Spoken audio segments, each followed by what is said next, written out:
Hi guys, it's Tiffany and this is my sister Crissy. And today I'm going to do a wedding demonstration, kind of like how I would do wedding makeup on someone else. And it's going to be kind of like more of a traditional look, and then I'm going to kind of take it a little darker so that if you have more like dramatic taste, or if your wedding's in the evening, you can kind of take it into nighttime as well. And I'm going to kind of give you some tips on how to make your makeup last all day. I know I did that video before on wedding makeup, but this one's going to be more in depth. I think it'll be a little more helpful because you'll be able to see me doing it on someone else, and I'll be able to give you more tips as well. So keep watching and I'll show you how to do it. Alright, so to start I'm going to use a primer, and I'm going to use the MAC Prep and Prime Skin Base. And the reason I'm not using the SPF 51, you can use it with a brush or whatever if you're working on someone, but I'm just going to use my hands. Now for a wedding and stuff, you may not want to use something that has a lot of SPF just because of flash photography and stuff. It'll kind of create like a halo look, and it'll kind of make you look a little white. So that's why I'm using this one instead of the SPF 50. But I really kind of prefer the SPF 51 just because I think it kind of is more long-wearing. Alright, now Crissy kind of has like freckles and stuff like that, and I don't want to make the makeup look like she's wearing a mask or anything. So I'm going to use the MAC Studio Sculpt SPF 15. Now this does have a little bit of SPF in it, but it should be fine. And I'm using it on a sponge. That's my favorite way to apply this particular one. That might be just a little bit too much. But you can kind of blend it like that. And this is NC25. And just kind of blend it all the way into the skin with the brush, or with the sponge. You can add just a little bit more to cover areas with redness, but definitely don't feel like you have to cover everything the first time around with foundation, just because I'm going to apply the concealer afterwards. But I like this makeup because it really gives a natural finish, which is great for brides and stuff. But when I say natural finish, it doesn't make you look shiny either, so it's good stuff. Okay, now Crissy's skin's pretty good, so she doesn't need much concealer at all. But I'm going to use the Studio Finish Concealer.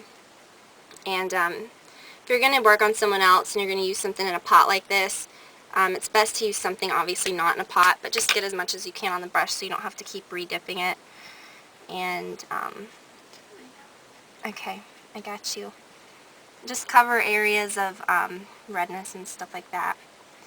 And then with the other side of the brush you can kind of blend it in. Alright, for any kind of circles under the eye, I like to use the moisture cover, the Select Moisture Cover, just because it looks more natural and it doesn't look cakey under the eye. And I'm using NW20, which this color is actually a lot darker than you'd think. Since it's kind of more, you think it'd be on the lighter side, but this one works really well. And I'm just going to pat it in with my finger rather than using a brush or anything, because I think it kind of gets it into the skin better. Alright, so I know I've said it a million times, but for concealer under the eyes, it's best to use an NW shade because it's going to neutralize the colors of like veins and stuff. That's what we were talking about. Alright, then for under eye concealer, you definitely don't want to set it with the same thing that you set your powder on your face with, but you do want to set it with something because you don't want everything to stick to it. So this is the Benefit Powder Flage, and it's going to kind of make everything look bright under there too. Alright, so to set it, I'm going to use the Medium Dark Mineralized Skin Finish Natural. I'm using kind of more of a dense brush so that it puts down just a little more than normal, and this is going to give a really nice natural finish as well. It's not going to look cakey or anything. And over any areas that you've applied any kind of concealer, just kind of tap it on first so that you don't knock the concealer off of it. Alright, so for a base I'm going to use the MAC Paint in Bare Canvas. This works pretty well for a variety of skin tones if you're kind of on the lighter side. It may, well it definitely would be a little ashier on people that have darker skin tones. Alright, so I'm just going to blend that in. And this is kind of a two-in-one thing because the paints kind of prevent creasing as well.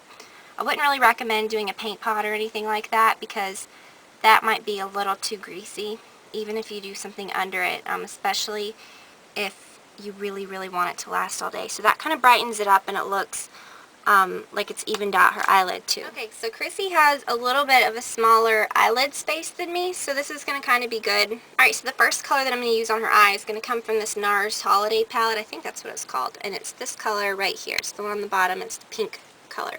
It doesn't look pink, but it's going to kind of look like a really pretty iridescent pink. And I'm just going to dab that on the lid. Alright, so since Crissy has kind of a smaller lid space, I'm going to use a smaller crease brush. Not smaller, but I'm not going to use anything like this, like a big fluffy one, because that might be too much. And I'm going to take just a little bit of soft brown, and I'm going to blend that right into her crease and just slightly above.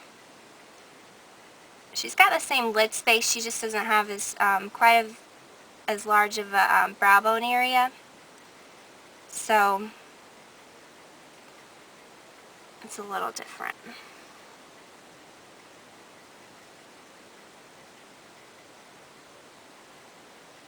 When I'm applying this soft brown, it's okay to go up kind of far, you know, because I'm going to touch her eyebrow with it, but that's okay because when we apply the brow highlight, it's going to fix it. But it needs to go up a little bit higher, like a little closer to the eyebrow than I normally would put it closer to my eyebrow, because it's got to show up.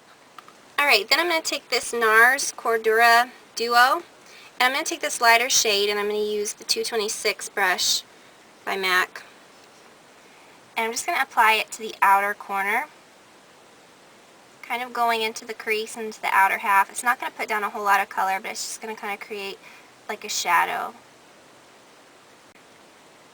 So funny, I'm like trying to work backwards like in the mirror because I can see it better. It's a spiky well, if you want, I can just stay this way, but that might be hard too. Yeah, it's fine.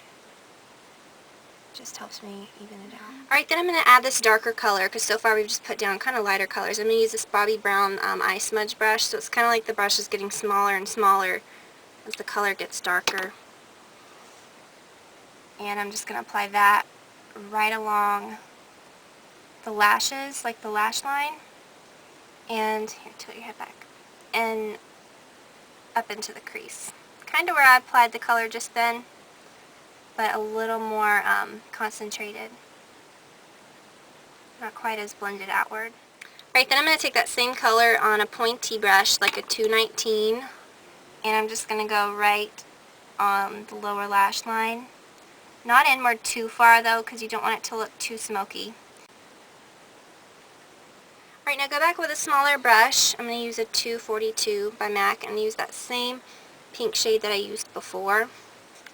That color is actually called Himalayas. Alright, then kind of touch it up on that inner corner